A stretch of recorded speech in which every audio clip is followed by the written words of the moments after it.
For years, the veteran Nick Miller found his only peace in the quiet routines shared with his sole companion Toby, a retired service dog.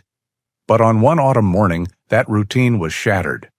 Toby, always the picture of discipline and obedience, suddenly ignored every command, his eyes filled with a strange urgency as he pulled Nick off the familiar trail. He led him to a place long forgotten, an old mine entrance nearly swallowed by trees and time. Deep inside the cold earth, Toby found not a wild animal, but something no one could have expected, a small, tarnished piece of metal. It was a child's silver bracelet, and engraved upon it was a name that had been the town's silent sorrow for the past 2 years. Please support us by subscribing to the channel. The silence of a Pine Ridge morning was a language Nick Miller understood better than words. It was a silence filled with meaning, woven from the whisper of wind through 100-foot pines, the distant chatter of a squirrel, and the soft thud of his own heart. He sat on the porch of his Spartan cabin, a fortress of solitude built against the world, and watched the sun's first rays spill like liquid gold over the jagged peaks of the Colorado Rockies. Nick was a man carved from the same rugged landscape he called home. At 52, his tall frame was lean but carried the dense, wiry strength of a life lived on the edge. His brown hair, cut short in a way that never truly left the military, was surrendering to distinguished silver at the temples. A thick but neatly trimmed beard and mustache couldn't soften the hard lines etched around his eyes and mouth, lines that spoke of things seen and duties performed. Yet, within the harsh geography of his face, his eyes held a deep, weary kindness.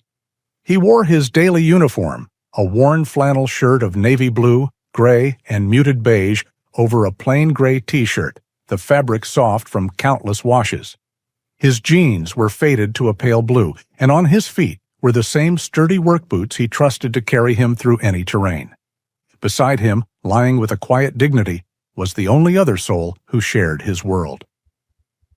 Toby was a 9-year-old German shepherd, but to call him a pet would be an insult to their bond. He was a fellow veteran, his magnificent coat, a thick tapestry of salt and pepper gray with flashes of white on his chest and paws, was the only soft thing about him. His muzzle was frosted with the white of age, but his amber eyes were as sharp and intelligent as ever. He was a retired military working dog, a canine specialist in tracking, separated from service by the same piece of shrapnel that had left a faint, silvery scar above his left hip. They were 2 old soldiers, decommissioned by a world that no longer had a mission for them, who had found their final watch post here in the quiet embrace of the mountains. Nick took a slow sip of his black coffee, the steam fogging in the crisp autumn air. The ritual was the same every morning. Coffee on the porch, a silent communion with the mountains, then the long walk. Today, however, was different. Today, he would hunt, not for sport and not entirely for sustenance, but for the focus it demanded. The hunt was a mission, a clear objective that silenced the ghosts that whispered in the quiet moments. An hour later, they moved through the forest with the economy of motion that comes from years of practice. Nick's steps were silent, his breathing controlled. Toby moved ahead, a gray shadow gliding between the golden aspens and dark pines, his presence a silent assurance at Nick's flank. They were tracking a white-tailed doe, her tracks delicate and fresh in the damp earth. It was in a small clearing where the sun broke through the canopy in brilliant shafts of light that Nick saw her. The doe stood alone, her head raised, testing the wind. She was beautiful, graceful, and utterly vulnerable. And in that moment, the Colorado wilderness dissolved, the scent of pine and damp earth replaced by the smell of dust and sun-baked mud. The year was 2009, the place a village outside Kandahar. The image hit him not as a memory, but as a physical blow. The sun was a hammer, the air thick with the smell of wood smoke and fear. He wasn't holding a rifle, he was holding the hand of a small Afghan girl, no older than 8, her other hand clutching a bright red kite. She was alone, separated from her family in the chaos. He had promised to get her to the safe zone. Her name was Anila. He remembered the feel of her small, trusting hand in his. He remembered the brilliant, defiant red of her kite against the dusty brown landscape. He remembered the high-pitched whine that came a second before the world turned to fire and noise. He remembered seeing that red kite, torn and broken, lying in the street afterward. "Nick." The voice was his own, a ragged whisper torn from his throat. He blinked, and the Afghan sun retreated, replaced by the dappled light of the Colorado forest. The doe was gone. His heart hammered against his ribs, a frantic drumbeat of failure. He leaned against a pine tree, his breath coming in ragged gasps, the rifle in his hand suddenly feeling impossibly heavy. Toby was instantly at his side, no longer a scout, but a sentry, pressing his solid weight against Nick's leg. The dog whined softly, a low thrum of concern, and nudged Nick's hand with his wet nose. It was the anchor Nick needed. "I'm okay, boy," he murmured, scratching the dog's head. "I'm okay." But he wasn't. The ghosts were loud today. The hunt was over. The focus he'd sought had shattered. Now he needed a new mission, something to outrun the memories. His mind latched onto something he'd heard from Old Man Henderson at the general store weeks ago. Stories and local rumors about the old Whispering Mine, a long-abandoned shaft deep in the less-traveled part of the national forest. A place folks said was haunted, a place to be avoided, a perfect destination. "Come on, Toby," Nick said, his voice regaining its strength. "Let's go see about some ghosts." They changed direction, heading deeper into the woods, toward the rugged hills where the old mines were carved into the mountainside. For the first mile, Toby trotted at his side, content to follow. But as they neared the area Henderson had described, the dog's demeanor changed. It was a shift Nick knew intimately. He'd seen it 100 times in the field. Toby's ears swiveled forward, locking onto something unseen. His relaxed trot tightened into a stiff, purposeful walk. His tail, usually held in a gentle curve, lowered and became rigid. His nose, which had been casually sampling the forest's buffet of smells, now pointed to the ground, twitching, utterly fixated. This was not the behavior of a dog who had caught the scent of a squirrel or a bear. This was Toby the operator, the canine specialist on a mission. Nick stopped and knelt beside him. "What is it, boy? What have you got?" Toby ignored him, his entire being consumed by the scent. He pulled forward, his powerful shoulders straining against the silence. Nick followed, intrigued. He trusted Toby's instincts more than he trusted his own. The dog led him away from the barely there trail, pushing through thickets of thorny bushes and over moss-covered rocks. The air here was cooler, heavy with the smell of damp stone. As Nick concentrated, he could smell it too. It was incredibly faint, almost lost beneath the scents of pine needles and decaying leaves. It was the smell of humanity, but stale and old, mingled with the metallic tang of the earth. It was a smell that did not belong here. Toby's excitement grew, turning into a low, controlled whine. He wasn't just tracking now, he was closing in. He led Nick to a sheer rock face, a wall of granite and overgrown ivy that looked impenetrable. A lesser eye would have seen nothing but a cliff. But Toby didn't stop. He pawed at a thick curtain of ancient ivy and tangled roots, whining with more urgency. Nick pushed the heavy vegetation aside. Behind it, like a secret waiting to be told, was a dark, narrow opening. A wooden frame, rotten and crumbling, was all that was left of what was once a mine entrance. The darkness within was absolute, seeming to swallow the autumn light. The air that seeped out was cold and carried that same faint, wrong scent. Toby stood at the entrance, not barking, but emitting a low, steady growl from deep in his chest. His hackles were raised. He was on guard, alerting his handler that they had found something. Something that had been hidden for a very, very long time. The soldier in Nick took over before the man could hesitate. His first instinct was to establish security. He placed a firm hand on Toby's neck, murmuring a low, steady command. "Easy, boy. Stand down. Watch." Toby's growl subsided into a low, watchful rumble, the sound vibrating through Nick's hand. The dog obeyed, but his body remained a coiled spring of tension, his intelligent eyes fixed on the dark maw of the mine. Nick trusted that tension. It meant the threat, or the memory of it, was real. Ignoring the entrance for a moment, Nick's gaze swept the immediate area in a practiced, methodical arc. His mind, once clouded by the ghosts of Kandahar, was now sharp and clear, processing details with the cold efficiency of a threat assessment. The rumors Old Man Henderson had shared were just stories. This was tangible. His eyes caught on a patch of disturbed soil near a cluster of ferns. He knelt, his knees barely making a sound on the damp ground. There, faint but undeniable, was the partial print of a small shoe, its edges softened by seasons of rain, but its shape still visible to a trained eye. It was old? He scanned further. A low-hanging branch on a chokecherry bush was broken. The wood inside faded to a pale gray, suggesting the break was old, but it was snapped downward, cleanly, not twisted and frayed by wind or a heavy snow load. It was the mark of someone pushing their way through the foliage in a hurry, someone smaller than him. The pieces clicked into place with a grim certainty. This wasn't a haunted mine, it was a place someone had been. Someone had been brought here. With his flashlight in hand, a heavy-duty beam that could cut through the densest night, Nick gave Toby a quiet command. Forward! The dog moved into the opening without hesitation, Nick right behind him.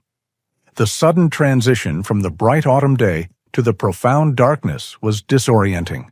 The air changed instantly, becoming heavy, cold, and stripped of life. It tasted of damp stone, wet rot, and that faint underlying scent of old sorrows. The beam from his flashlight sliced through the blackness, revealing a narrow, timber-supported tunnel that descended into the earth. The silence in here was different from the forest's peace. It was a dead, oppressive weight that seemed to absorb sound. Toby didn't pause. He moved with purpose down the main shaft, ignoring a smaller, collapsed tunnel to the left. His claws clicked softly on the rocky floor. Nick followed, his boots making a heavier, more deliberate sound. He swept his light from side to side, noting the damp, glistening walls and the debris of a century of neglect. About 50 yards in, the tunnel opened into a slightly larger chamber, where the original miners had followed a vein of ore. A pile of rotting timbers lay in one corner, and rusted tools were scattered on the ground, artifacts of a forgotten time. It was here that Toby became agitated. He veered into a recess in the rock wall, a small alcove barely large enough for a person to lie down in. It was the most sheltered spot in the chamber, hidden from the direct line of sight of the entrance. The dog began to whine, a high-pitched sound of distress, and started digging frantically at the loose dirt and rock at the base of the wall. Paws moved in a blur, sending pebbles and soil flying. "Toby, hold," Nick commanded, his voice sharp but not angry. The dog stopped, panting heavily, looking back at Nick with an expression of desperate urgency. Nick knelt in the tight space, the beam of his flashlight focused on the spot Toby had indicated. He saw nothing but disturbed earth. But Toby had never been wrong.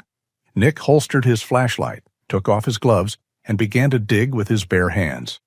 The ground was cold and damp. His fingers brushed against something hard and cool. It wasn't a rock.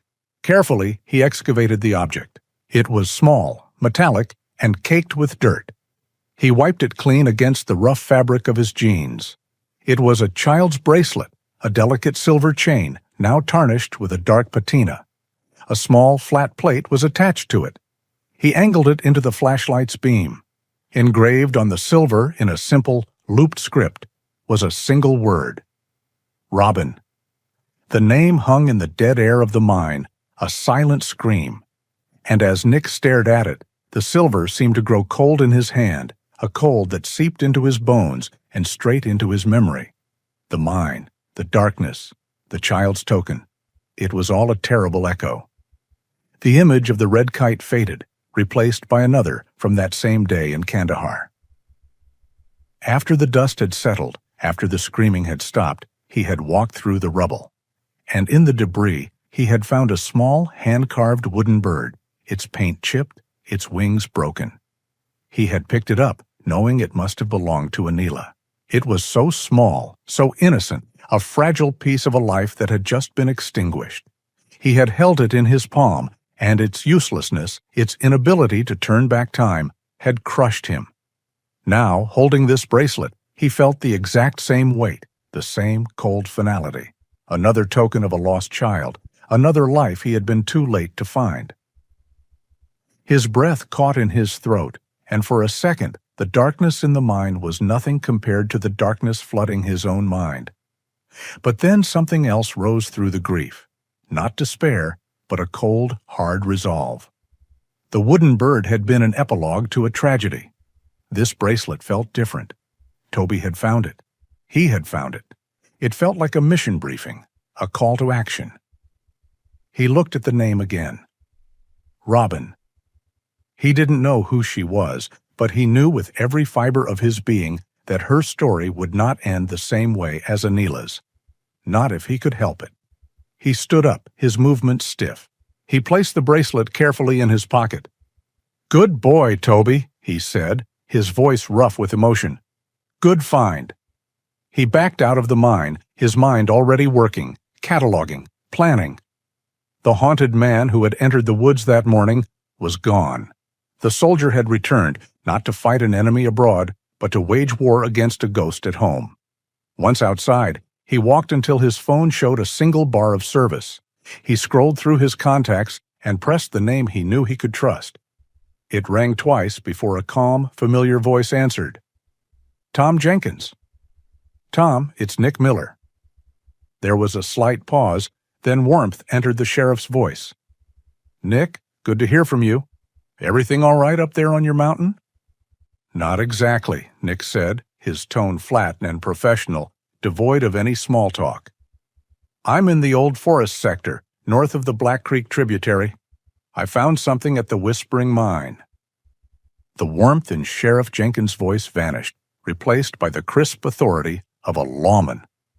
"What did you find?" "Signs of long-term habitation and a piece of personal property, a child's silver bracelet with the name Robin engraved on it." The silence on the other end of the line was heavy with meaning. The name Robin was infamous in this county. A little girl who had vanished from a local park 2 years ago. The case had gone cold, leaving a permanent scar on the community. "Are you certain, Nick?" Tom's voice was low. "I am." "All right, read me your coordinates. Exactly." Nick did, his voice steady. "Okay," Tom said. "I'm on my way. Do not go back in there. Do not touch anything else. Secure the area and wait for me. I'll be there as fast as I can." "Understood," Nick replied. "And Nick?" "Yeah?" "Thanks." The line went dead. Nick slid the phone back into his pocket. He looked at the dark entrance to the mine, then at Toby, who had taken up a seated position at his side, watching the trail, his ears pricked forward. They were on watch again, 2 old soldiers guarding a sacred, terrible place. A new mission had begun, and this time, failure was not an option. The wait was a familiar state for Nick. He had spent a significant portion of his life waiting, for orders, for an extraction, for the tension of a mission to finally break. He and Toby stood sentry at the edge of the trees, a silent 2-man unit watching the path. The sun had climbed higher, but a permanent chill seemed to emanate from the dark mouth of the mine. The first to arrive was Sheriff Tom Jenkins. His county SUV navigated the rough, unpaved track with a practiced ease. Tom was a man in his late 50s, broad-shouldered and solid, with a weathered face that spoke of a lifetime spent under the Colorado sun. His uniform was crisp, but his demeanor was that of a man who knew his people and his territory intimately.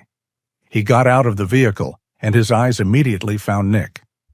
"Nick," he said, his voice low as he approached. He gave Toby a respectful nod. "You holding up?" "I'm fine, Tom," Nick replied, his voice level. "The scene is untouched, just as you said." Tom's gaze went to the hidden mine entrance, and a heavy sigh escaped him. Robin Miller. I was a deputy when that call came in. 2 years ago. We searched these woods for months. He looked back at Nick, his expression grim. Never thought we'd be back here for this. Before they could say more, the sound of other vehicles grew louder. The FBI had arrived. 2 black SUVs, clinical and imposing, pulled up behind the sheriff's truck. Doors opened, and a team of people emerged, moving with a quiet, focused energy that instantly transformed the clearing from a patch of wilderness into a federal crime scene. Leading them was Detective Sarah Reed. She was in her late 30s, with dark hair pulled back in a severe, practical ponytail. She was dressed for the field in dark cargo pants, boots, and a navy blue jacket with 3 bold yellow letters stitched on the back. Her face was sharp and intelligent, her movements precise. She carried an air of contained intensity, of a mind that was already several steps ahead of everyone else. She conferred briefly with Tom, her eyes scanning the area, cataloging every detail, before she approached Nick. "Mr. Miller," she said. Her voice was clear and professional, without warmth, but also without condescension. "I'm Detective Reed. Thank you for your call. We appreciate your diligence in preserving the scene." She looked him over, her sharp gaze taking in his rugged appearance and the watchful dog at his side. He was a piece of the puzzle, a key witness, but nothing more. "Sheriff Jenkins has vouched for you, but I'll need you to walk me through your discovery step by step. Then, my team will need the area clear." Nick recounted the events of the morning, his report as concise and factual as if he were debriefing a commanding officer. He spoke of Toby's behavior, the subtle signs at the entrance, and the discovery of the bracelet. He omitted the flashbacks, the raw emotion. Those were not relevant to the mission. He handed her the small plastic bag into which he had placed the bracelet. Detective Reed listened without interruption, her expression unreadable. "Thank you, Mr. Miller. Your cooperation is noted. We'll take it from here." With a nod, she turned away, and the full force of the investigation was unleashed. A mobile command unit was set up, yellow tape was unspooled, cordoning off the mine and a wide perimeter around it. A forensic team, clad in white Tyvek suits that made them look like astronauts on an alien world, began their meticulous work. Nick and Toby retreated to the edge of the newly established perimeter, watching the controlled chaos. Nick felt a familiar sense of detachment. He had done his part. The professionals were in charge now. Yet he couldn't shake the feeling that they were missing something. They were searching for fingerprints, for fibers, for DNA, the tiny microscopic clues that would build a case. But Nick's training wasn't about what a person left behind. It was about how a person survived. He watched a young forensic tech photograph the chamber where he had found the bracelet. The tech was thorough, his camera's flash illuminating the recess again and again, but his focus was on the ground, on the disturbed soil. Nick's eyes were drawn higher up the rock wall. "Tom," he said quietly, as the sheriff came over to check on him. "What is it, Nick?" "That recess. Tell them to look at the walls, not just the floor." Tom frowned. "What for?" "Just tell them," Nick insisted. Tom trusted Nick's instincts. He relayed the message to Detective Reed. She gave Nick a brief, questioning glance from across the clearing, but complied, speaking into her radio. A moment later, Nick saw the tech in the white suit redirect his light onto the rock walls of the alcove. Nick also pointed to a spot higher up in the main chamber. "And that fissure up there," he told Tom. "Near the ceiling. It looks like a natural crack, but it's not. The edges are too clean on the inside." This time, Detective Reed walked over herself, her arms crossed. "What am I supposed to be looking at, Mr. Miller?" "That crack in the rock," Nick said, pointing. "It's an air vent, a natural one probably, but someone's widened it from the inside, chipped away at it to improve the airflow. You don't do that for a short stay. You do that when you're planning to be somewhere for a long time." He then gestured back toward the recess. "And in the alcove, look for a pattern in the way the smaller rocks are placed near the base of the wall. It's not a random pile, it's a catchment. There's a slow water drip from the ceiling there. Someone arranged those stones to channel the water, to create a small, clean pool to drink from. Jar, Detective Reed stared at him, her professional mask finally cracking with a flicker of something else. Surprise, maybe even respect. These were not the observations of a simple witness. This was the analysis of a survivor. She spoke into her radio again, her instructions now more specific. I want forensics to examine the fissure near the ceiling for tool marks, and in the recess, check the rock pile for signs of deliberate placement. Take water samples from any pooled liquid, and swab the surrounding rocks for DNA. She turned back to Nick, her gaze now direct and searching. You've spent time in places like this? It wasn't a question. I have, Nick said simply. They stood in silence for the next 20 minutes. Then the voice of the forensic team leader crackled over Reed's radio. Detective, you were right. We have tool marks on the fissure. Looks like it was widened with a small rock hammer or a similar object, and the rocks in the alcove were definitely arranged deliberately. We found trace DNA consistent with saliva on the stones around the water pool. Someone was living in here for a long time. A heavy silence fell between them. The technical findings confirmed what Nick's instincts had told him. This wasn't just a place where Robin Miller had been. It was a place where she had survived, day after day, week after week. Detective Reed's entire demeanor toward Nick had changed. The professional distance was gone, replaced by a focused collaboration. What else do you see? She asked, her voice low. The search had now become a reconstruction of a life lived in darkness. The evidence they found painted a heartbreaking picture. Scratches on the wall, hidden behind a loose rock, formed a crude calendar of more than 700 marks. A small pile of tattered blankets, faded wrappers from granola bars that had been discontinued over a year ago. Every discovery confirmed two terrible truths. Robin had been kept alive in this cold, dark hole for at least 2 years, and she was no longer here.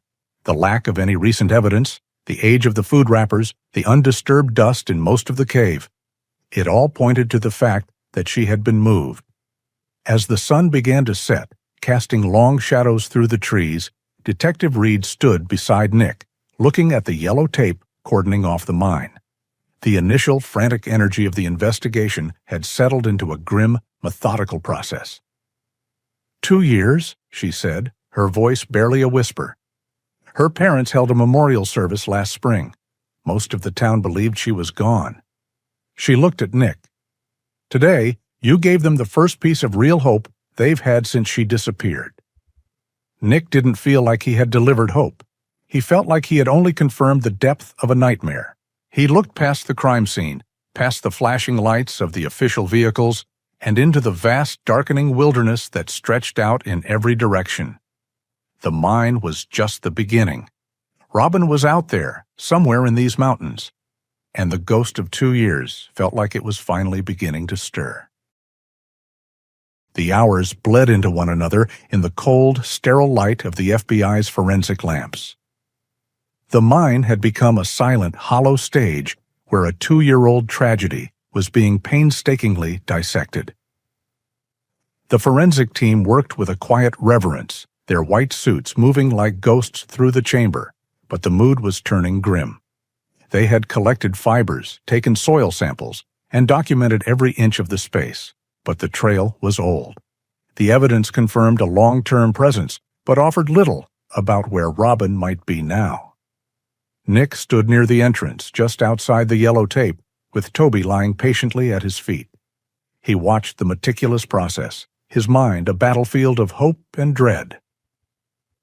He felt the familiar pull of helplessness, of being a spectator to a battle he desperately wanted to fight. His gaze kept returning to the small recess where he had found the bracelet, where the team had already taken samples and photographs. Something was nagging at him, a detail that didn't fit. Near the tattered pile of blankets, there was a single flat stone about the size of a dinner plate leaning against the wall. It looked like part of the natural debris, but it was positioned at an odd angle. It wasn't lying flat like the other rocks that had flaked off the ceiling over the years. It was propped up. It was deliberate. He waited for Detective Reed to emerge from the mine for a brief consultation with her team leader. "Detective," he said, his voice low enough not to carry. She turned to him, her expression weary, but still sharp. "Mr. Miller?" "The alcove," he said, nodding toward the mine. "There's a flat stone leaning against the back wall near the bedding area. It's not a natural fall. It's been placed there." Reed's eyes narrowed slightly. Her team was looking for microscopic evidence, not studying the cave's geology. But she had learned in the last few hours to respect the veteran's eye for things that were out of place. Without a word, she turned and spoke into her radio, relaying Nick's observation. Nick watched as one of the forensic techs, a young man with careful hands, approached the stone. He photographed it from several angles before gently moving it aside. Behind it, tucked into a small, dark crevice in the rock, was a bundle wrapped in what looked like oilskin, or perhaps a thick plastic bag secured with twine. A hush fell over the clearing. The tech carefully placed the bundle into a sterile evidence container and brought it out of the mine. Inside the brightly lit mobile command unit, the air was thick with anticipation. Detective Reed, Nick, and Sheriff Jenkins stood around a stainless steel table as the forensic team leader, a man named Davies with graying hair and practiced hands, began to work. He cut the twine and carefully unfolded the waterproof wrapping. Inside was a simple spiral notebook, the kind a child would use for school. Its cover depicted a cartoon unicorn prancing under a rainbow. The pages were warped and swollen from the persistent dampness, but it was largely intact. "It's a diary," Reed breathed. Davies opened it with the gentle precision of a surgeon. On the first page, in the large, looping handwriting of a young child, were the words, "The Story of the Princess in the Dark Cave," by Robin Miller. What followed was not just a collection of evidence. It was, as the summary had foretold, a gateway into a child's soul. Detective Reed began to read some of the entries aloud, her professional voice softening with a raw, undisguised emotion. The early entries were filled with a stark, simple terror. "Day 30, I think. The Shadow King told me today that nobody is looking for me anymore. He said my mom and dad have a new daughter now.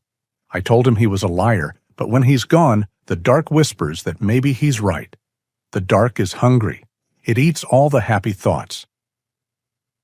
Nick felt a cold fist clench in his stomach. He saw Anila's face, her trusting eyes. This was the weapon of the captor, not just chains, but the slow, methodical erosion of hope. But then the tone of the diary began to change. Interspersed between the entries of fear were new chapters in a different story. Day 120, maybe.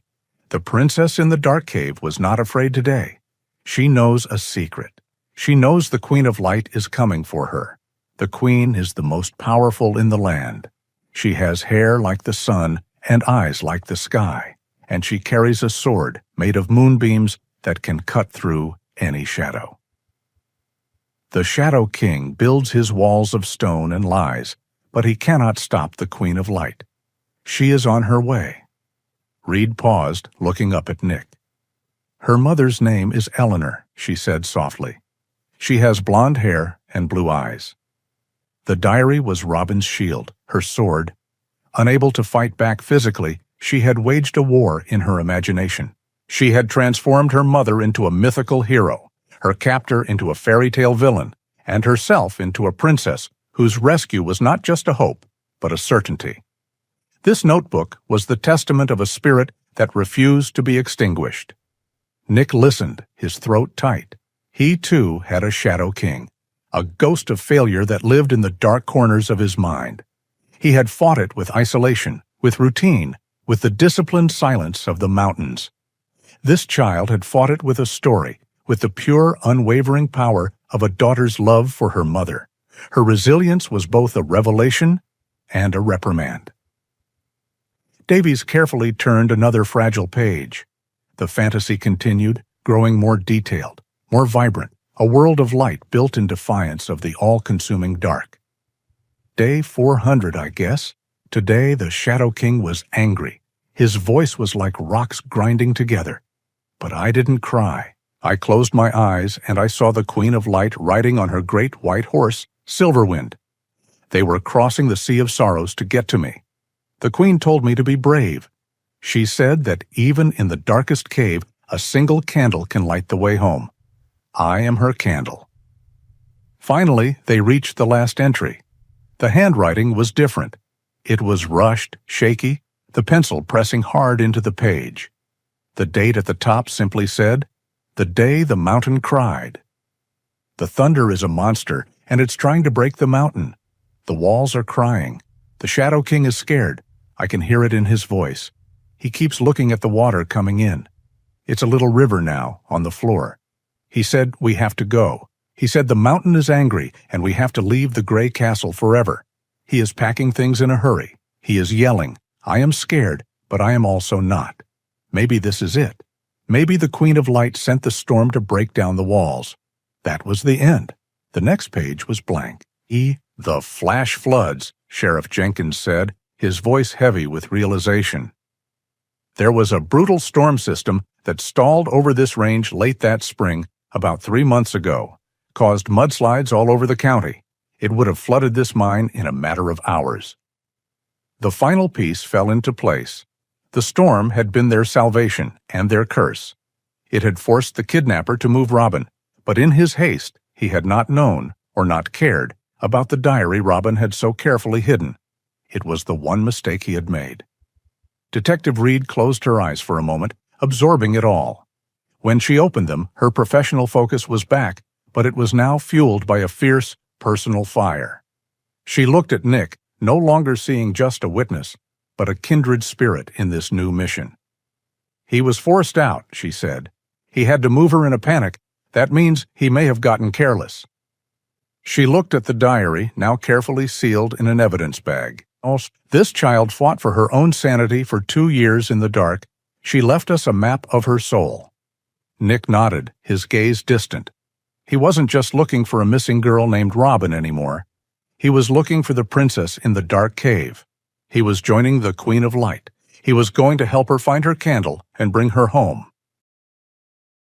The Mobile Command Unit, a hub of cutting-edge technology and federal efficiency, had run into a wall made of crayon and a child's imagination.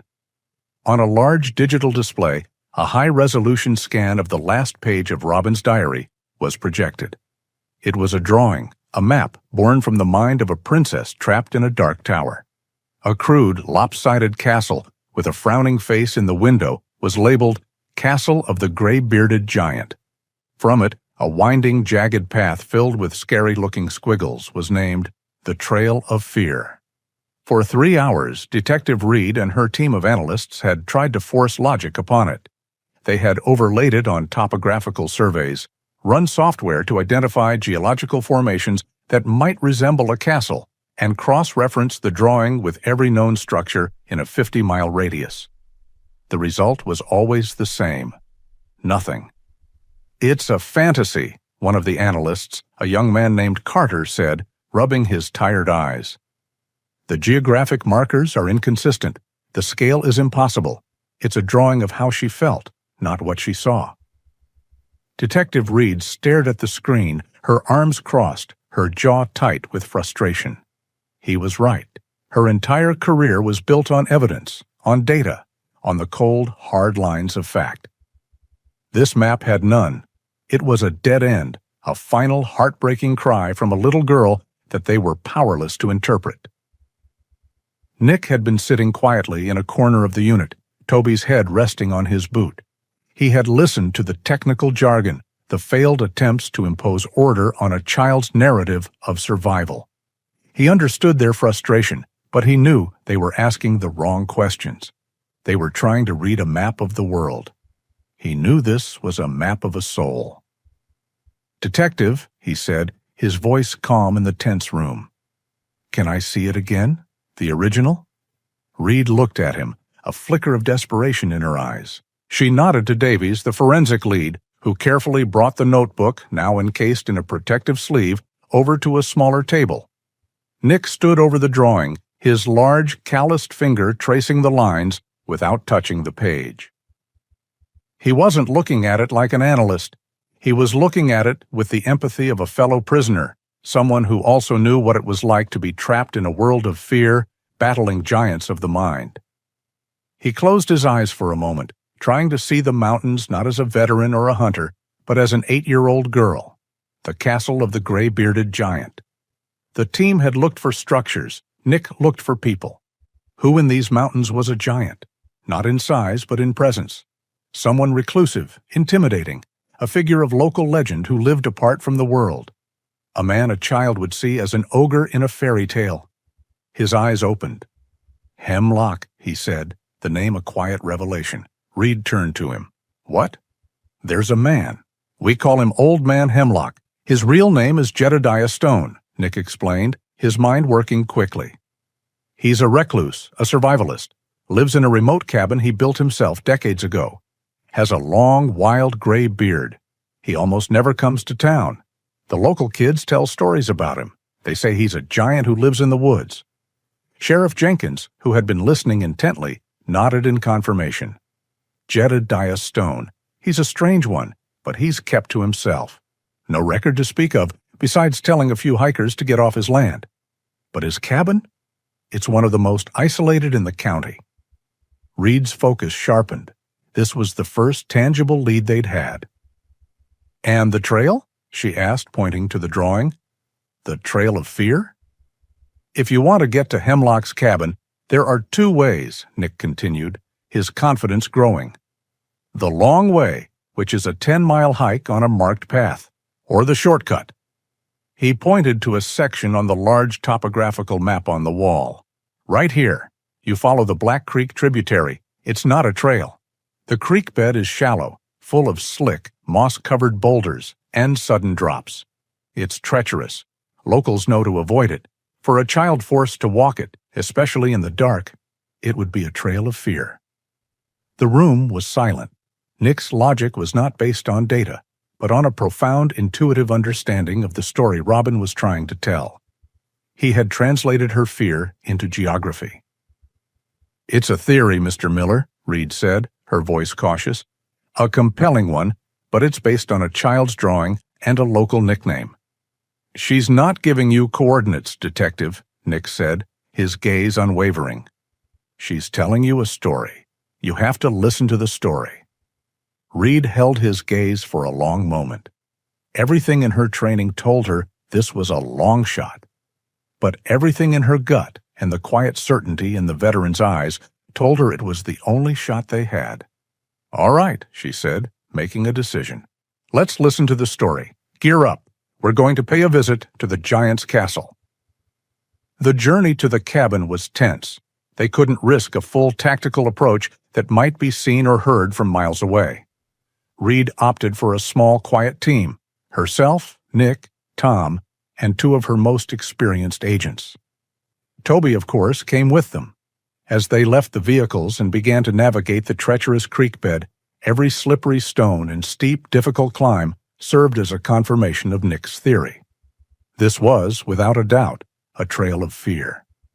After an hour of grueling progress, they saw it through the trees. The cabin was exactly as Nick had described it, a small, sturdy structure of dark, weathered logs, almost blending into the forest around it. A thin plume of smoke curled from its stone chimney. Someone was home, or had been very recently. They approached with the silence of ghosts, weapons ready, every sense on high alert. The cabin was quiet, too quiet. At Reed's signal, the team stormed the cabin, a fluid, practiced breach that took less than 3 seconds. Clear, one of the agents called from inside. The cabin was empty, but the air was still warm from the embers dying in the hearth. On a crude wooden table, a bowl of oatmeal sat half-eaten, a spoon still resting in it. The porridge was cold, but it hadn't been sitting there for long. A small cot in the corner was unmade, the indentation of a small body still visible in the rough wool blanket. And lying on the pillow was a small, hand-carved wooden bird. The sight of it hit Nick like a physical blow. It was nearly identical to the one he had found in the rubble in Kandahar. His breath hitched. This was a message he understood on a level no one else could. They were close, so painfully, terrifyingly close. Davies, who had come with the team, did a quick test of the embers in the fireplace. He looked up at Reed, his face pale. The fire's been out for less than 2 days, maybe 24 hours. The reality of the situation descended on them all. They hadn't just found a new location, they had just missed them. Robin had been here yesterday, or the day before. The cold case had just become a live pursuit. The ghost of 2 years had become a flesh-and-blood fugitive, and the hunt, Nick knew with a chilling certainty, had just become hotter and more desperate than ever before. The warmth in the cabin's air was a taunt. It was the ghost of a presence, proof that they were hours, maybe only a single day, behind their quarry. For a law enforcement professional like Sarah Reed, it was an agonizingly close miss. For a man like Nick, who saw a small carved bird on an empty cot, it was a torment. "He'll be back," Nick said, his voice a low growl that was almost a mirror of Toby's. He stood in the doorway, his eyes scanning the dense woods surrounding the cabin. "This place is a homestead, not just a hideout. There are supplies here, tools. He left in a hurry. He didn't take everything he needs. He'll be back."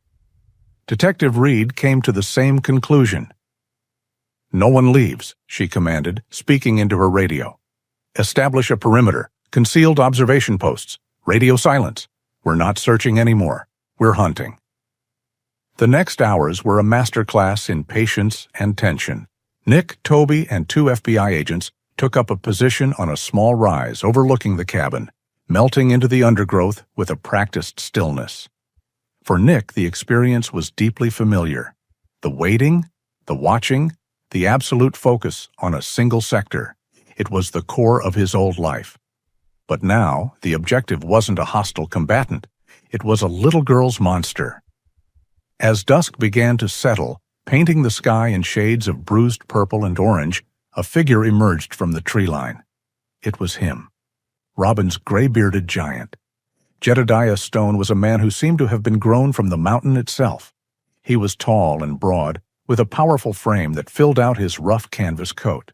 His hair and beard were a wild, tangled mane of iron gray spilling down over his chest. He moved with a slow, deliberate confidence, carrying a rifle in one hand and a freshly caught rabbit in the other.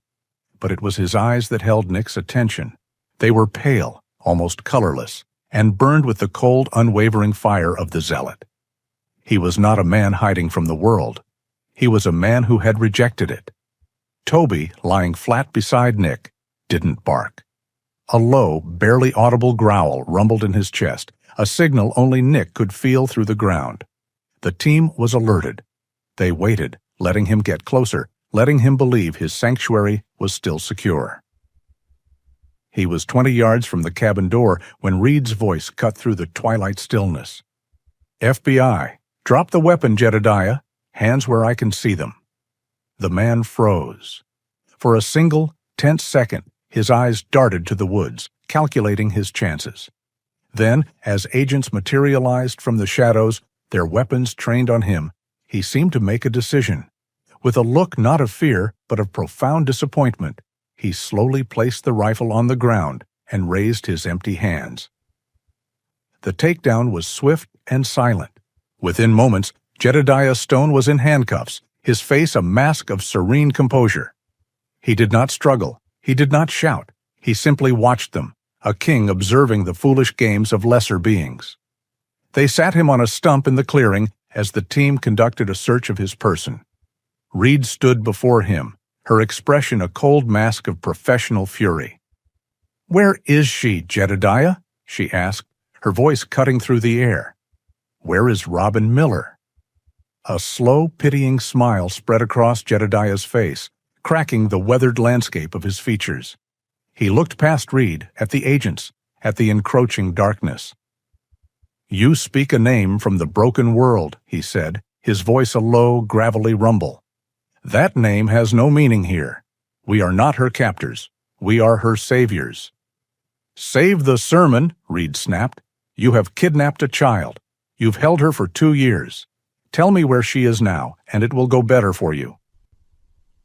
Jedediah chuckled, a dry, rustling sound like dead leaves. "Better for me? You think your world's judgment means anything to me? You live in a cage of noise and poison and lies, and you call it freedom. You hand your children screens that rot their minds and feed them food that sickens their bodies, and you call it love." He leaned forward slightly, his pale eyes burning with intensity. "We have removed her from the poison. We are giving her the gift of purity, the gift of silence, the gift of the earth. She is being reborn." Nick stood nearby, listening, his hands clenched into fists. He was staring at the Shadow King from Robin's diary. This wasn't just a kidnapper. This was a man who had built a fortress of philosophy around his own madness. He was unreachable by logic or threats. "There were others with you," Reed stated, changing tactics. "Who are they?" Jedediah's smile widened. "There are others who see the sickness, others who are willing to do what is necessary to save the innocent. You will not find them. They know the mountains in a way you never will." He looked directly at Nick then, his gaze dismissive. "Even your soldier there. He has learned to survive in the wilderness, but he still serves the cage. He doesn't understand what it means to be free of it." As the agents prepared to transport Jedediah, a sudden chilling realization dawned on Sarah Reed. She looked at her watch, then at the darkening sky.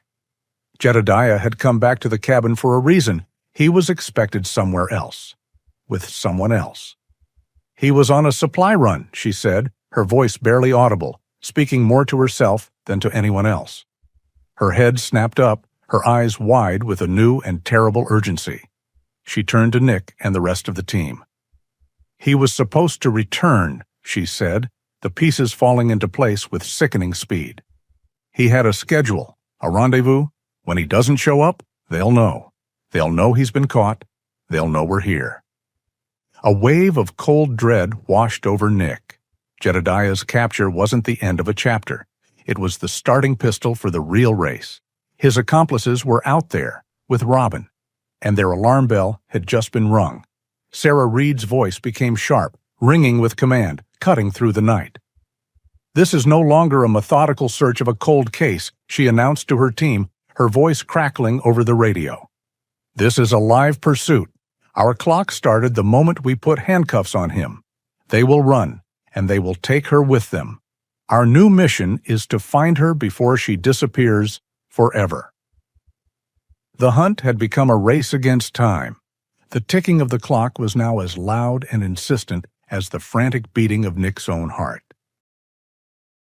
The ticking clock was a hammer in the silence of the command unit.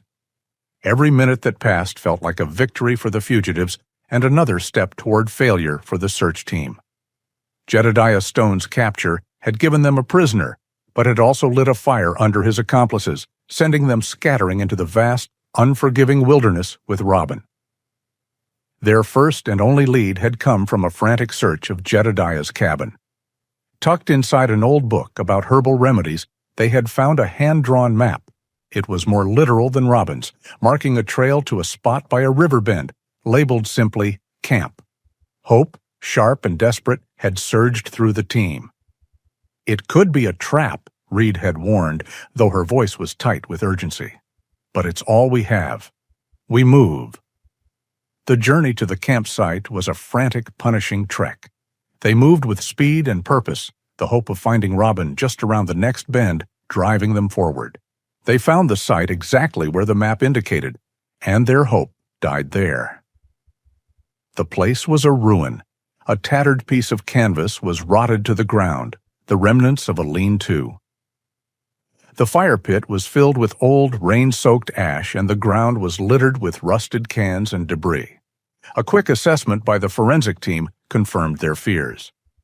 The site hadn't been used in at least a year.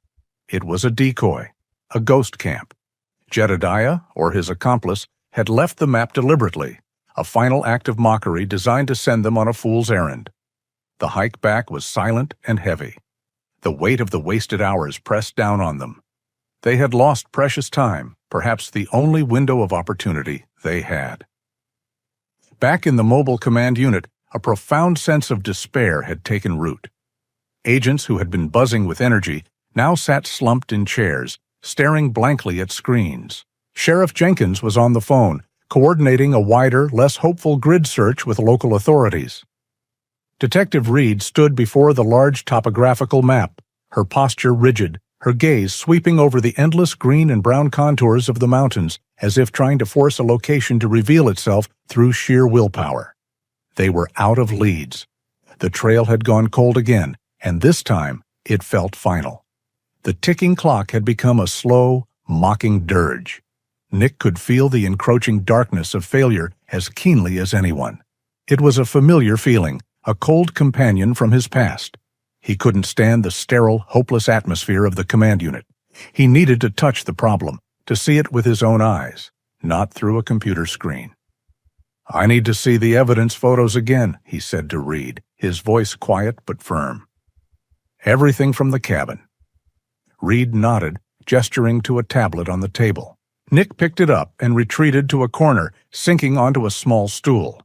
Toby, sensing his handler's distress, left his spot by the door and came to lay his heavy head on Nick's knee, a warm, grounding pressure in the cold room. Nick swiped through the digital files, his eyes ignoring the obvious. He wasn't looking for another map or a written clue. He was looking for a mistake, a small detail, a single thread out of place. He scanned photos of the half-eaten oatmeal, the cot with the wooden bird, the sparse shelves of canned goods. His mind was a quiet, focused machine, filtering out the noise, searching for a signal. He stopped on a wide shot of the cabin's interior. It showed the main room, the table, the hearth. In the background, hanging from a rough, hand-driven peg on the wall, was a coil of rope. It was just a utility rope, something the initial search team had noted and dismissed. But Nick's eyes weren't on the rope itself. They were on the knot. He zoomed in, the image pixelating slightly, but still clear enough. It was the knot used to secure the coil for hanging. It was a taut-line hitch. A jolt went through him. It wasn't a common knot for a generalist. A simple slip knot would have done the job. A taut-line hitch was a friction hitch, an adjustable loop used to secure lines under tension, like a tent guy line or a tarp ridge line. It was a practical, specific, and incredibly useful knot. And it was a favorite among a certain group of people who spent their lives working in the woods. Park rangers, Forest Service workers, wilderness firefighters. They were taught to tie it until it was muscle memory. A survivalist like Jedediah might know it, but he would more likely use simpler, cruder knots for a simple task like hanging a rope. This knot was tied with a neat, practiced efficiency. It was a signature. "It's a ranger's knot," he whispered to himself. Toby's ears twitched at the sound of his voice. Nick's mind raced, a fire catching on dry tinder. A ranger's knot. He swiped frantically through the evidence files until he found another, seemingly insignificant photo. It was a close-up of a torn scrap of paper found in a trash bin. On it was a hastily scribbled list: flour, salt, batteries, and on the back, a single cryptic phrase: supplies for the high post. The team had dismissed it. High post could mean anything. It was too vague. But to Nick, it was no longer vague. It was a destination, a ranger's knot and a note about a high post. The two pieces clicked together in his mind with the force of a rifle shot. He stood up, the tablet in his hand, and walked over to the large topographical map where Detective Reed was still standing, her face a study in frustration. "They're not on the run," Nick said. Reed turned to look at him, her eyes questioning. "What are you talking about? Of course they are." "No," Nick insisted. "Running is reactive. They're not running. They've relocated to a final, defensible position, a place they prepared a long time ago." He held up the tablet, showing her the close-up of the knot. "This is a taut-line hitch. It's a ranger's knot. Jedediah didn't tie this. Someone with professional forestry training did." He then pointed to the evidence bag containing the scrap of paper. "Supplies for the high post." He turned back to the topographical map and raised his hand, his finger tracing the highest ridges. Where is the highest, most defensible point with a man-made structure in this entire sector? Reed's eyes followed his finger. She zoomed in on the digital map display. Her breath caught. There, marked with the symbol for a decommissioned structure, was a single point on the highest peak for 50 miles. Osprey Peak, she whispered. The old ranger station. It was decommissioned in the 1990s. It's a ruin. It's a fortress, Nick corrected her, his voice low and certain. It has a 360-degree view of every approach. It's nearly impossible to get up there without being seen. It is the perfect high post. The despair in the room evaporated, replaced by a surge of adrenaline. The scattered, hopeless team members gathered around the map, their faces illuminated by the projection, their exhaustion forgotten. The dead end had become a destination. Nick had found the final piece of the puzzle, not in a grand clue, but in a simple, perfectly tied knot. Detective Reed looked at the map, then at Nick, and for the first time, he saw a flicker of something beyond respect in her eyes. It was awe. "Get me everything we have on that station," she commanded, her voice ringing with renewed authority. "Tactical teams, get ready to move. The race isn't over." Nick looked at the peak on the map, a sense of grim finality settling over him. This was the end game. The giant's castle had been a way station. This was the dragon's lair. The ascent to Osprey Peak was a silent vertical battle. They moved under the cover of a pre-dawn gloom, the air thin and bitingly cold. Every step was a calculated risk. The decommissioned ranger station sat at the highest point for miles, a silent sentinel that could spot any clumsy approach. The team, a small elite unit led by Reed and guided by Nick, moved like ghosts, using every rock and tree for cover, their breath misting and vanishing in the gray light. Nick felt a grim sense of homecoming. This stealth, this tension, this slow, deliberate advance on a high-value target. This was a language his body had never forgotten. They saw it first through binoculars. The station was a skeleton of its former self, a small square cabin on stilts, its wood weathered to a silver gray. But there were signs of life, subtle but clear. A new-looking stovepipe jutted from the roof, a pane of glass in one window had been replaced with plastic sheeting, and the path to the door, though faint, was clear of recent deadfall. Someone was here. They surrounded the structure, a tightening net of silent professionals. On Reed's signal, the team breached the main door with practiced efficiency. The sound of the door crashing open was swallowed by the immense silence of the mountaintop. Clear. The call came a moment later, laced with a sharp edge of confusion and disappointment. Nick and Reed entered. The single room was stark and empty, but the signs of recent occupation were everywhere. 2 sleeping bags lay on the floor, a pot of water sat on a small wood stove, and Robin's fantasy book, The Queen of Light, lay open on a small crate. But there was no one here. The crushing weight of another near miss, of being seconds too late, descended on the room. But outside, Toby was not calm. He had been posted with Nick to cover the rear of the station, and while the team was inside, the dog's focus had shifted. He wasn't watching the tree line. He was staring intently at the ground beneath the cabin, at a set of old, heavy wooden doors set almost flush with the earth, covered in moss and dead leaves. A storm cellar. A low whine started in Toby's chest. He began to pace, his nails scraping on the rock. He ignored Nick's quiet command to heel. His agitation was growing, his whining turning sharper. He scratched at the edge of the cellar doors, his focus absolute. Nick knelt beside him, placing a hand on his back. The dog was trembling. It wasn't the scent of a person that had him so agitated. Nick knew his dog's signals. This was the scent of pure, undiluted panic. He was smelling Robin's fear. "Sarah!" Nick's voice was a harsh whisper. "Down here, underneath." Reed and 2 agents were out in a flash. As they moved toward the cellar doors, they heard a muffled sound from within, the scraping of a bolt being drawn back. The door burst open with a surge of desperate energy. A young woman scrambled out, her face pale and her eyes wide with a cornered animal's frantic terror. She was maybe in her late 20s, with long, matted brown hair and a thin, wiry frame. This had to be Cassie Stone. And she was not alone. She was dragging a small, terrified child behind her by the arm. It was Robin. She was so small, smaller than Nick could have imagined. A thin, pale girl with huge, dark eyes that seemed to swallow the gray morning light. Her hair was lank, and her clothes were rough and ill-fitting. She stumbled out into the cold air, a fragile ghost made of skin and bone. And in that instant, Nick's world fractured. The Colorado mountaintop dissolved. The scent of pine vanished, replaced by the acrid smell of smoke and cordite. He wasn't looking at Robin Miller.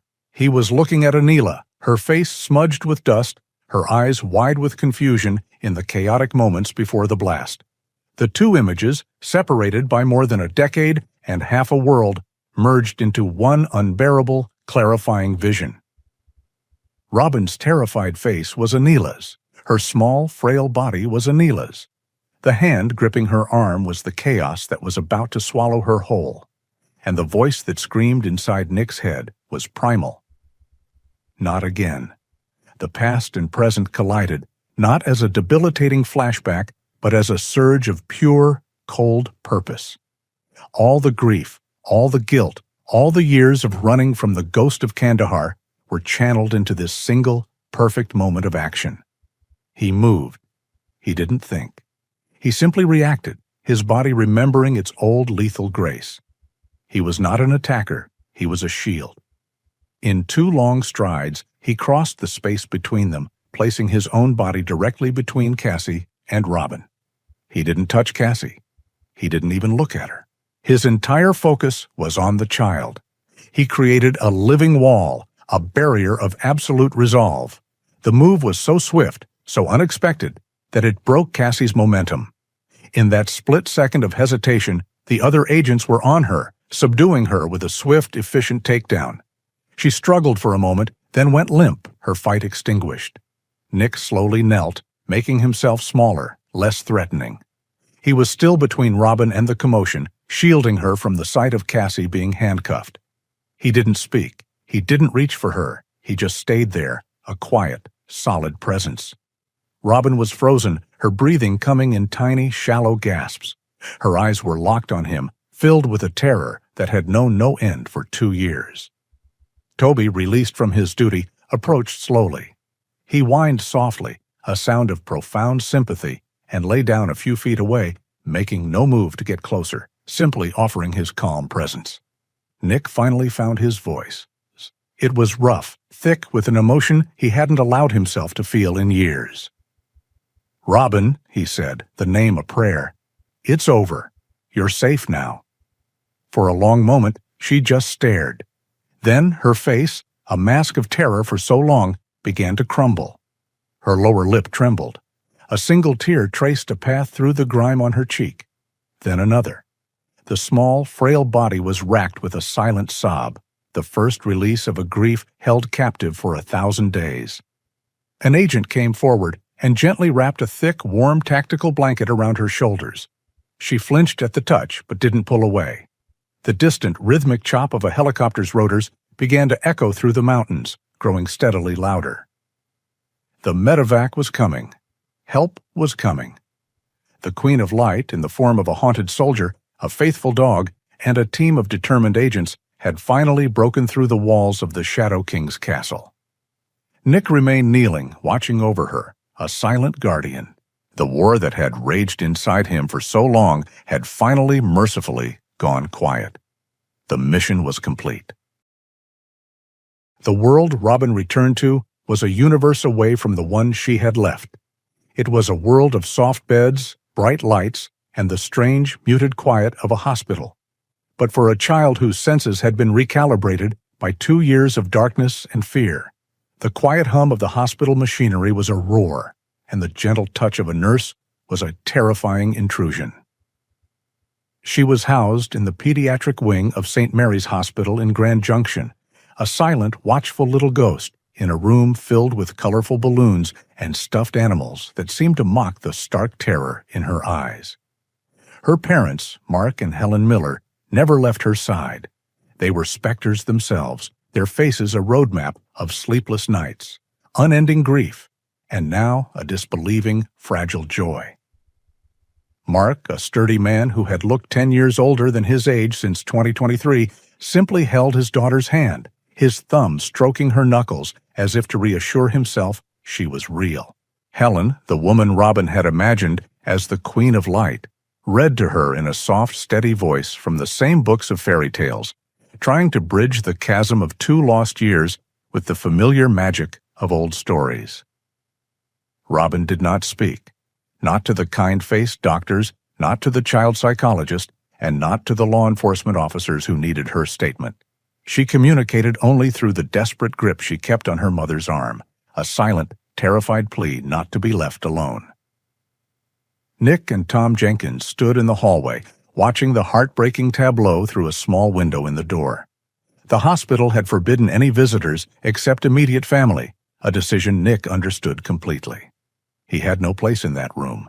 He was a rescuer, a soldier whose mission was complete. He was not a healer.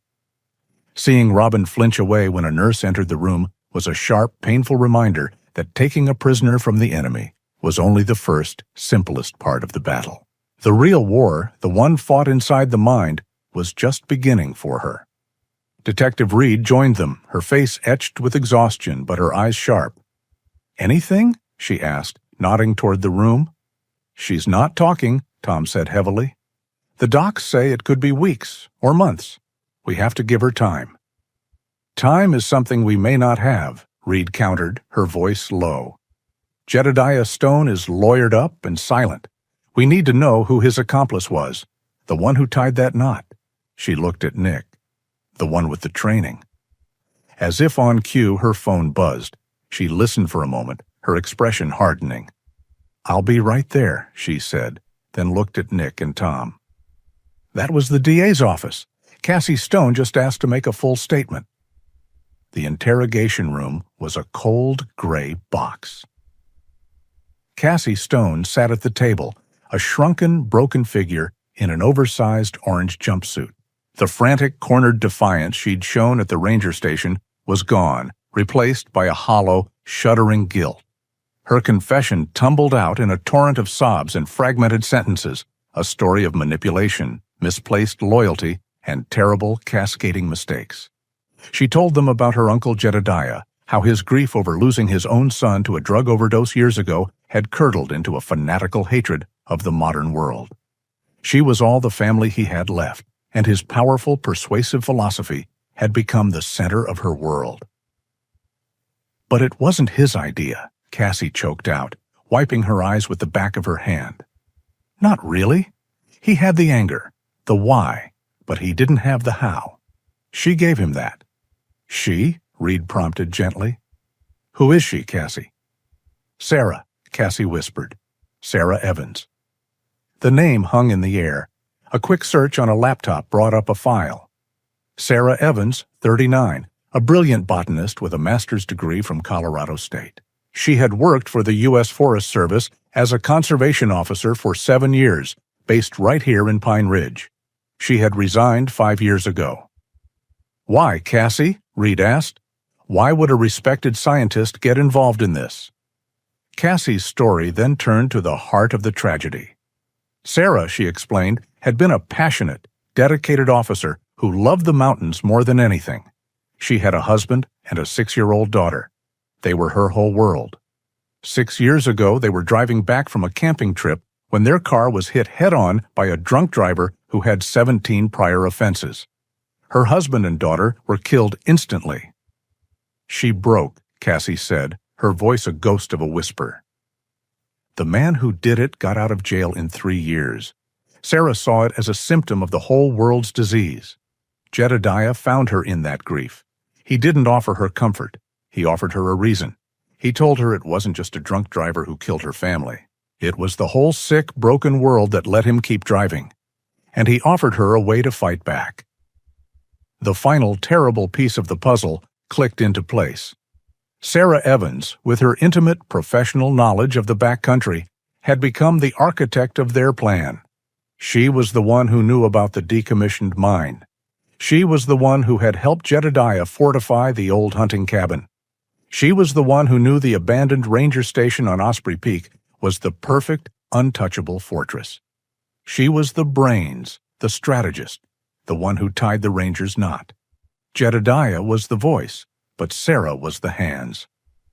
"Where is she now?" Reed's voice was cold steel. "She has a place," Cassie said, her body trembling. "A small research cabin, off-grid, near the Uncompahgre National Forest. It's where she went when things got too loud. It's where she was supposed to go after we left the station." The manhunt was swift and silent. Armed with the location from Cassie, a tactical team was dispatched by helicopter. Within 2 hours, they were surrounding a small, unassuming cabin nestled in a remote valley. Nick, Reed, and Toby were on that helicopter. Nick had insisted.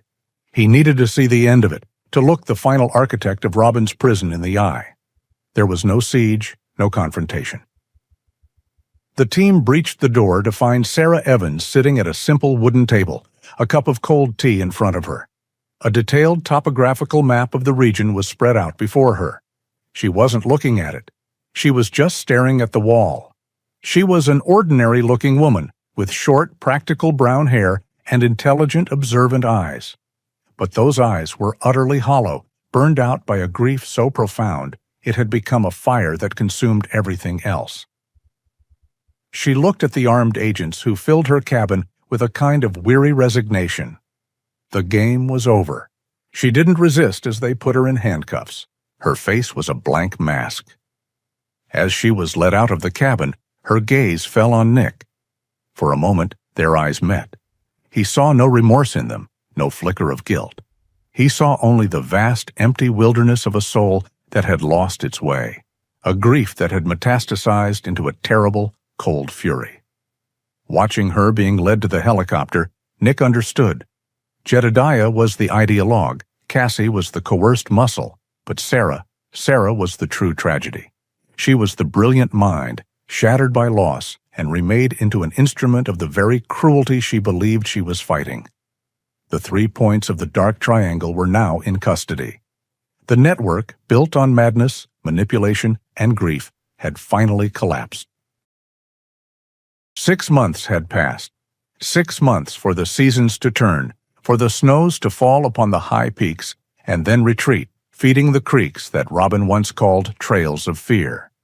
6 months for the quiet, methodical machinery of justice to run its course. The trial was over. The media had packed up their vans and left Pine Ridge to its enduring silence.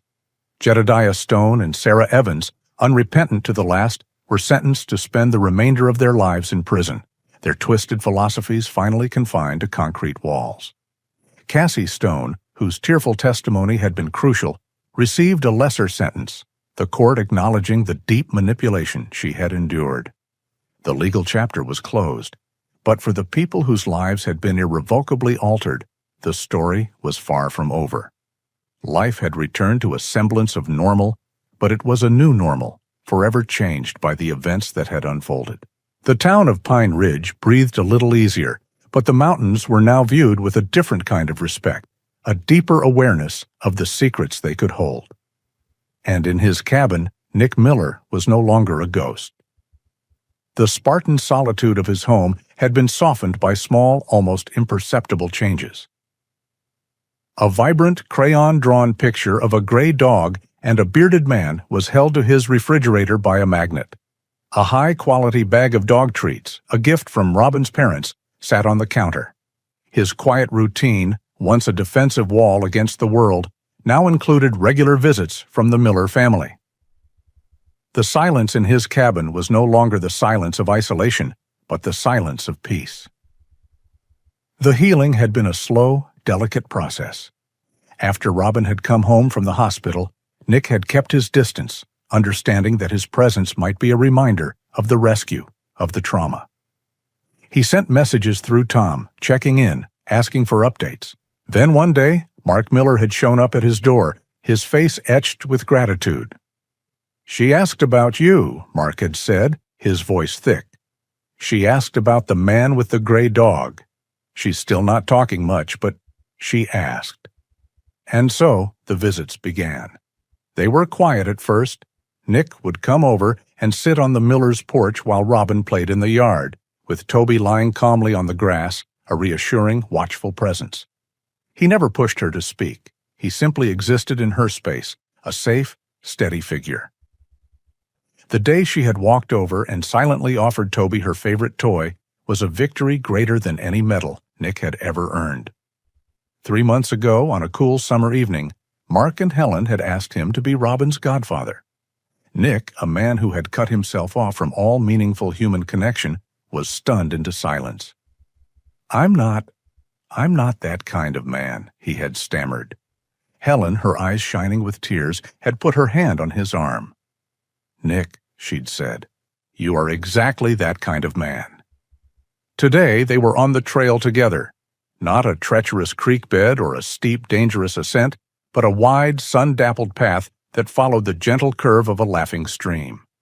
Robin, now a confident 10-year-old, walked just ahead, her hand occasionally resting on Toby's thick fur.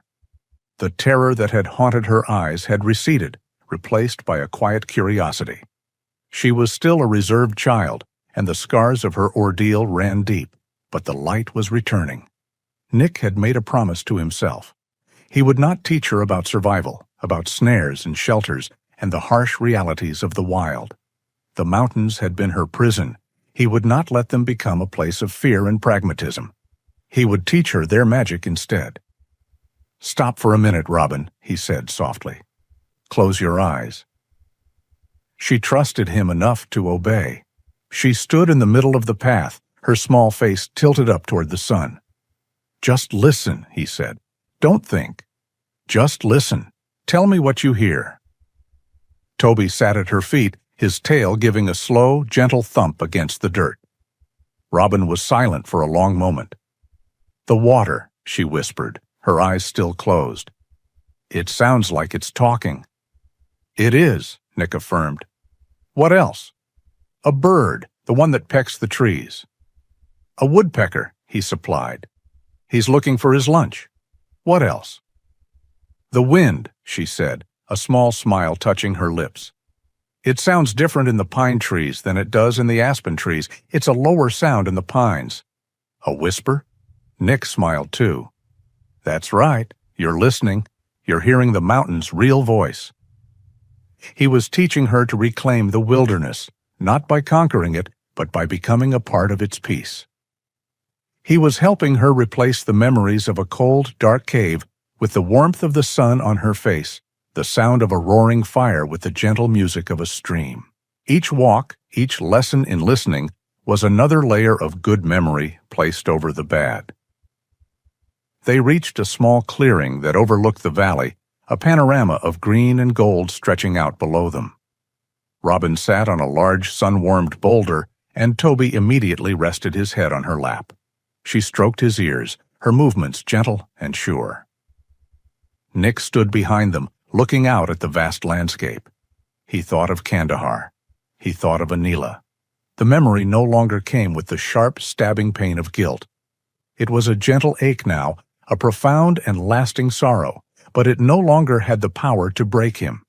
He hadn't been able to save her, but the ghost of that failure had driven him into the woods on that fateful day. It had led him to Toby, to the mine, to Robin. He hadn't saved Anila, but he had honored her memory in the most powerful way he could. He had saved this child. He had created a bright future, where before there was only darkness. "Nick?" Robin's voice was small but clear. "I'm here." "The mountains don't feel scary today," she said, still looking out at the view. "That's because you're not their prisoner anymore," he said. "You're their friend." She looked up at him, her eyes clear and full of a wisdom no child should have to possess. "Because you and Toby are here?" she corrected him gently. He felt a warmth spread through his chest, a feeling he had long thought was lost to him forever. He was no longer a ghost in his own life. He was a godfather, a protector, a friend. He sat down on the rock beside her. The three of them sat in a comfortable silence, a small, resilient family forged in tragedy and healed by patience and love. The sun was warm on their faces.